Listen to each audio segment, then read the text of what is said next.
Hello. कभी सोचा है कि नंबर्स यानी कि ये जो 1 2 3 4 होते हैं, इनके भी अपने कुछ सीक्रेट रूल्स होते हैं?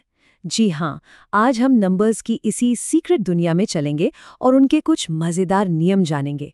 तो चलिए शुरू करते हैं। ये तो सच में सोचने वाली बात है ना? कोई ऐसा क्यों सोचेगा? देखिए, इसके पीछे का लॉजिक सिंपल है। शादी में हमेशा दो लोग होते हैं, एक जोड़ा। तो जितने भी लोगों की शादी होगी, वो नंबर तो हमेशा इवन यानी सम होना चाहिए। तो फिर ये ऑड मतलब विषम नंबर कैसे आया? और बस यहीं से हमारे सामने आता है नंबर्स का पहला बड़ा सीक्रेट। ये इवन और ऑड नंबर्स का रूल है। इनके ना अपने कुछ खास नियम होते हैं, बिल्कुल एक सीक्रेट कोड की तरह। और अगर ये कोड समझ आ गया तो बहुत सारी पहेलियां चुटकियों में सॉल्व हो जाती हैं। इस सीक्रेट कोड का एक खास नाम भी है। इसे कहते हैं पैरिटी। अब ये शब्द सुनने में शायद थोड़ा मुश्किल लगे, पर इसका मतलब बहुत ही आसान है। पैरिटी का मतलब सिर्फ ये जानना है कि कोई नंबर इवन है या ऑड। बस इतनी सी बात है। तो इवन नंबर्स को ऐसे समझ सकते हैं कि वो बहुत ऑर्गेनाइज्ड होते हैं। जैसे मान लीजिए 6 कुकीज हैं, तो हम आसानी से दो दो के 3 परफेक्ट पेयर्स बना सकते हैं। कुछ भी एक्स्ट्रा नहीं बचेगा, है ना? हर इवन नंबर के साथ ऐसा ही होता है, वो हमेशा पूरे पूरे जोड़े बना लेता है। लेकिन ऑड नंबर्स वो थोड़े अलग हैं। अगर हमारे पास 7 कुकीज हैं, तो हम दो दो के 3 जोड़े तो बना लेंगे, पर आखिर में एक कुकी हमेशा अकेली बच जाएगी। वो किसी का जोड़ा नहीं बन पाएगी। यही ऑड नंबर्स की पहचान है, उनमें हमेशा एक लेफ्ट ओवर होता है। तो जब हम इन नंबर्स को आपस में जोड़ते हैं, तब क्या होता है? इसके भी बड़े सिंपल से नियम हैं। देखिए, इवन में इवन जोड़ने पर हमेशा इवन नंबर ही मिलेगा। और सबसे मजेदार बात, ऑड में ऑड जोड़ने पर भी इवन ही मिलता है। ऐसा क्यों? क्योंकि दोनों ऑड नंबर्स का जो एक एक बचा हुआ था, वो मिलकर एक नया पेयर बना लेता है। और हाँ, इवन और ऑड को जोड़ने पर हमेशा ऑड नंबर ही मिलेगा। ठीक है, तो अब जब हमें ये सीक्रेट रूल्स पता चल गए हैं, तो क्यों ना थोड़ी जासूसी की जाए। चलिए, पैरिटी की इस नई नॉलेज को यूज करके एक मजेदार पहेली को सॉल्व करते हैं। तो ये रही हमारी पहेली। किशोर के पास जितने भी कार्ड हैं, उन सब पर ऑड नंबर्स लिखे हैं।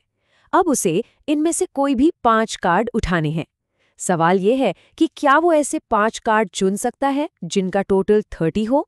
जरा सोचिए, इससे पहले कि हम इसे मिलकर सॉल्व करें।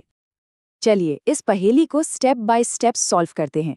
हमारा गोल क्या है? टोटल 30 लाना, जो कि एक इवन नंबर है। हमारे पास क्लूज क्या है? कि हमें 5 कार्ड्स यूज करने हैं और सारे कार्ड्स ऑड नंबर वाले हैं। अब याद कीजिए हमारा सीक्रेट रूल। जब हम 5 ऑड नंबर्स को, जो खुद एक ऑड गिनती है, आपस में जोड़ते हैं, तो जवाब हमेशा ऑड ही आता है। तो क्या टोटल कभी 30 हो सकता है? बिल्कुल नहीं, ये इम्पॉसिबल है। देखा, पैरिटी ने कैसे बिना सारे कॉम्बिनेशन स्ट्राइक किए ही हमें जवाब दे दिया। बहुत बढ़िया। अब पैरिटी का सीक्रेट तो हम जान गए।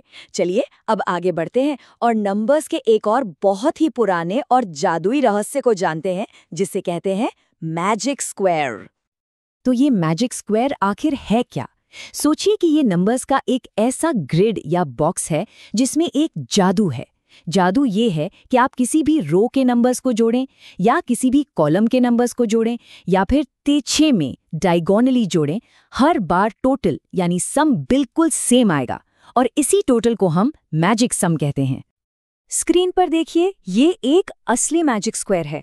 पहली रो को देखिए, 2 + 7 + 6 टोटल हुआ 15। अब पहले कॉलम को देखिए, 2 + 9 + 4, इसका टोटल भी 15। और तो और अगर डायगनली देखें, 2 + 5 + 8, ये भी 15 ही है। हर तरफ से एक ही जवाब है ना, बिल्कुल मैजिक जैसा। और इसके पीछे एक बड़ी मजेदार कहानी भी है। ऐसा कहा जाता है कि हजारों साल पहले चीन में एक नदी से एक जादुई कछुआ बाहर आया था और उसकी पीठ पर एक खास पैटर्न बना हुआ था। और वो पैटर्न दुनिया का सबसे पहला मैजिक स्क्वायर था। तो अब जब हमने नंबर्स के 2 बड़े सीक्रेट्स जान लिए हैं, तो ये देखने का समय आ गया है कि हमने कितना सीखा। तैयार हो जाइए एक छोटे और मजेदार क्विज के लिए। पहला सवाल बहुत सिंपल है। जब 2 ऑड नंबर्स को एक साथ जोड़ा जाता है, तो उनका टोटल इवन होता है या ऑड? याद कीजिए, उन दोनों के बचे हुए एक एक का क्या होता है। दूसरा सवाल, वो मैजिक स्क्वायर याद है जो हमने अभी अभी देखा था, जिसमें 1 से लेकर 9 तक के नंबर्स थे? उसका मैजिक सम क्या था? वो खास नंबर क्या था? ये एक लॉजिक पहेली है। अगर मार्टिन और मारिया की उम्र में सिर्फ 1 साल का फर्क है, तो इसका मतलब हुआ कि एक की उम्र इवन होगी और दूसरे की ऑड। तो क्या उनका टोटल 112 हो सकता है? सोचिए। अब एक मेमोरी टेस्ट, ये ट्रू है या फॉल्स? जो 3x3 मैजिक स्क्वायर हमने देखा था, क्या उसके बिल्कुल सेंटर में यानी बीच में नंबर 5 था? और ये रहा हमारा आखिरी सवाल। अगर आपके पास 1 रुपए के ऑड नंबर ऑफ कॉइन्स हैं और 10 रुपए के इवन नंबर ऑफ कॉइन्स हैं, तो क्या आपका टोटल अमाउंट 205 रुपीज हो सकता है? इसका जवाब हाँ है या ना? चलिए अब जल्दी से आंसर्स देख लेते हैं। पहले सवाल का जवाब है इवन, दूसरे का जवाब है मैजिक सम 15 है, तीसरे का जवाब है नहीं क्योंकि इवन प्लस ऑड हमेशा ऑड होता है, चौथे का जवाब है ट्रू, बिल्कुल सही, और पांचवे का जवाब है हाँ ये हो सकता है। तो कैसा रहा आपका स्कोर? अगर कुछ जवाब सही हुए तो बहुत अच्छा, और अगर नहीं भी हुए तो कोई बात नहीं, सीखना ही तो सबसे जरूरी है। तो आज हमने पैरिटी और मैजिक स्क्वायर के बारे में जाना, पर यकीन मानिए ये तो बस शुरुआत है। नंबर्स की दुनिया ऐसे ही हजारों रहस्यों से भरी हुई है जो बस खोजे जाने का इंतजार कर रहे हैं। तो अगली बार जब कोई नंबर देखें तो जरूर सोचिएगा कि ये और क्या सीक्रेट कहानी बता सकता है।